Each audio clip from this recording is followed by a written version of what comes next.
first time he put his hands on me. We got into an argument over something. I don't remember what it was. I think it was about a cookie, something small. It was usually something small. And he tackled me and pinned me to our couch in my living room with his hands around my neck and was just screaming at me and yelling at me. And it was absolutely terrifying. I was 6 months pregnant. I didn't know what to think. I was afraid he may have hurt my daughter. You know, I was afraid he was going to hurt me. 1 in 4 women and 1 in 7 men will experience domestic violence in their lifetime. That's according to the National Network to End Domestic Violence.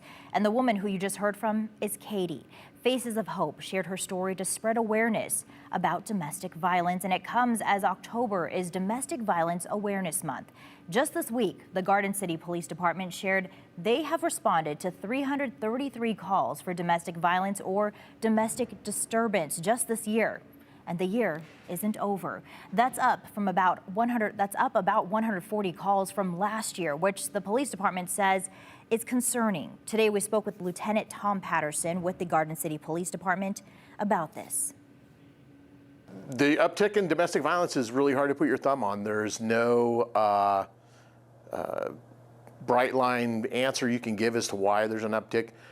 During the pandemic, we did see a huge increase in domestic violence calls, and that was pretty much in relation to the people being held into their homes and not having the ability to get away from their abuser for, to go to work or do whatever they would normally do during the day.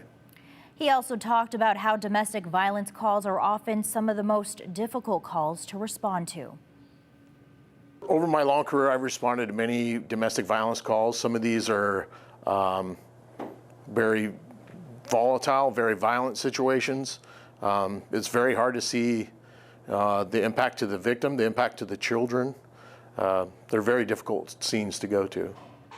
So what can you do if you're in this type of situation? Lieutenant Patterson says call the police, and if you can't, reach out to other local agencies like Faces of Hope or WCA, also known as the Women's and Children's Alliance. They are there to help and have the resources to get you out of those dangerous situations. He adds, staying in those situations can be detrimental to your health, and in some cases, the violence can lead to a serious injury to you, your children, or family, or even death.